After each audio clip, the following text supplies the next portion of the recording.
This is the Daily Roundup on eArts Cambodia. A very good evening to you. I'm Andrew Barnes-Roberts. Siem Reap has begun its first full day of curfew announced by the provincial administration on Sunday. It will run for 14 days from 10 p.m. to 4 a.m. in addition to other temporary administrative measures amid a surge in new COVID-19 cases. On Monday, Siem Reap began its first full day of curfew announced by the provincial administration on Sunday.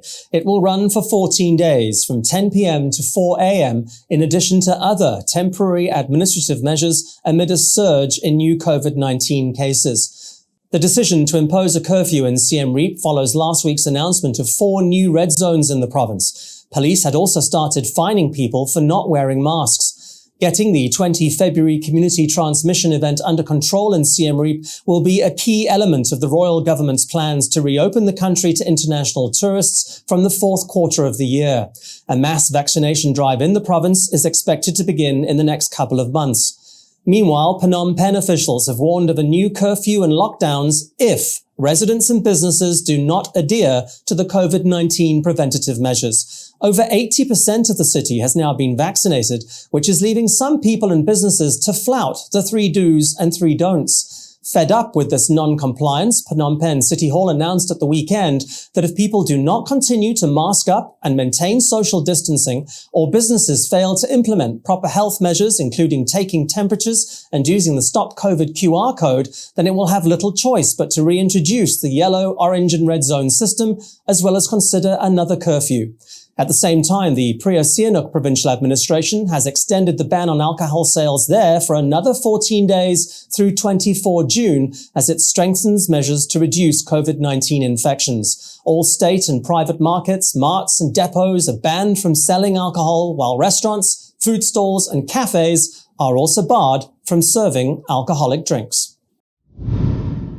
Cambodia's Ministry of Posts and Telecommunications and Ministry of Health have slammed a weekend report by Asia Times, which claimed China was using the country's Stop COVID QR code to spy. The story has been rejected as a fabrication that is trying to incite social tension. The royal government of Cambodia says the fake news contains a number of inaccuracies, including a claim that China has been squeezing Cambodia for its app data and that the app is being used to gather data and monitor people. The Ministry of Posts and Telecommunications says that article has completely fabricated a claim that the Chinese ambassador to Cambodia, Mr. Wang Wentian, had met with Cambodian officials to request the private data of citizens through the Stop COVID QR code. Together with the Ministry of Health, it has denied that it has ever met or received requests for data from the QR system from the Chinese ambassador. The Stop COVID QR code system was introduced after the 20 February community event to assist with contact tracing. Similar apps are being used around the world to prevent the spread of COVID-19. Both ministries have now called on people not to share any false information regarding the QR code and trust that the information it is gathering is being used responsibly in the country's fight against the pandemic and its attempts to contain the country's wave of infections. Cambodia's COVID-19 death toll is approaching 350. The latest figures were released by the Ministry of Health shortly before noon on Monday. Over the past 24 hours, 542 new COVID-19 cases have been reported. This includes 37 imported cases, which have climbed sharply in recent weeks. There have been 1,109 new patient recoveries since Sunday and 13 deaths, taking the country's total COVID death toll to 348. Since the pandemic reached Cambodia last year, a total of 38,969 cases have been recorded. 32,967 people have been successfully treated. The total number of imported cases stands at 1,409. Prime Minister Hun Sen has officially welcomed the newly appointed Czech Republic ambassador to Cambodia, Mr. Martin Vavra. They posed for a photograph on Monday morning prior to their courtesy meeting at the Peace Palace in Phnom Penh, where the ambassador presented his credentials. Prime Minister Hun Sen's personal assistant, Mr. Yang Sopalet, says during the meeting, the Czech ambassador informed the Prime Minister that his current mission was to strengthen and expand the relationship between the two countries. He added that the Czech Republic is passionate about Cambodia. He promised the Prime Minister that he would make efforts to promote cooperation in politics, economy, trade and investment. He also pledged that the Czech Republic will be assisting Cambodia in human resource development particularly. The Prime Minister thanked the people and government of the Czech Republic for their past assistance to Cambodia, which has included the construction of schools and other infrastructure. The Prime Minister requested that the ambassador now focus on promoting cooperation in trade and investment as Cambodia works hard to emerge from the pandemic as it drives to vaccinate 10 million of its adult population by November. He wished the ambassador success as he begins his diplomatic mission to the country. Cambodia has enjoyed a long-standing relationship with the Czech Republic.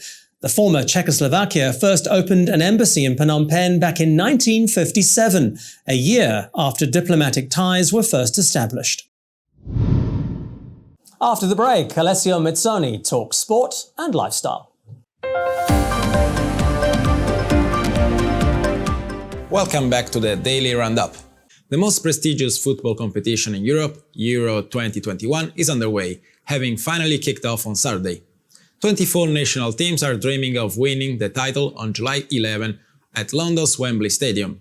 The first matches saw Italy crushing Turkey 3-0 in Group A and Belgium dominating Russia with the same result in Group B. In Group D, England beat Croatia 1-0. All the European powers are in the mix to win the championship. France are the bookmakers' favorite and Belgium are currently number 1 in the world. Portugal are the defending champions, and there's also Italy, who haven't lost in 28 games with 33 wins.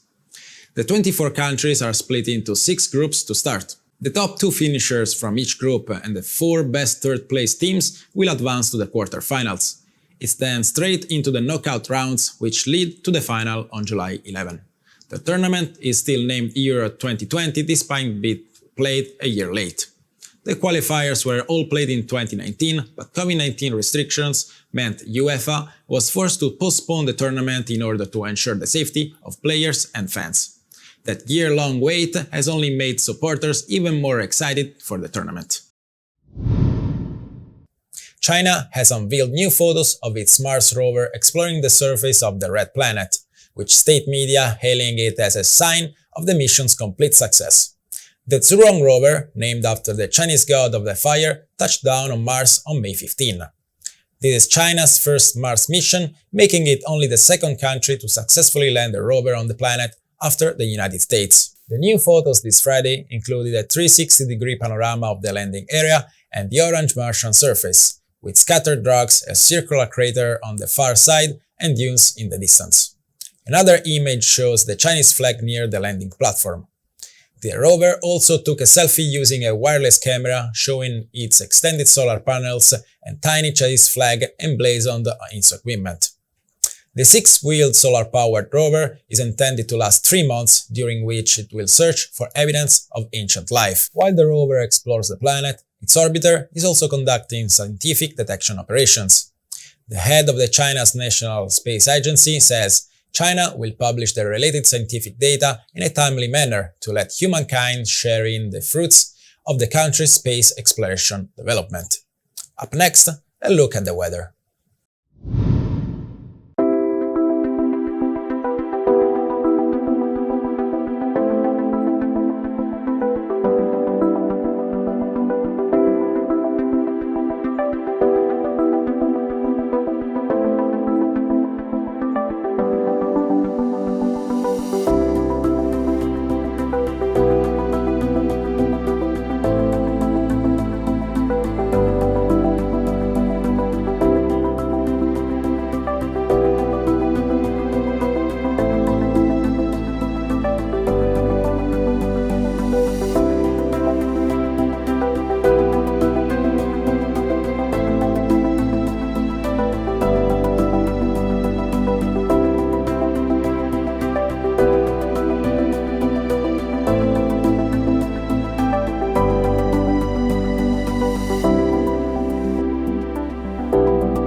Thanks for watching the Daily Roundup here on the eArts Cambodia channel. More from the EAC News team tomorrow.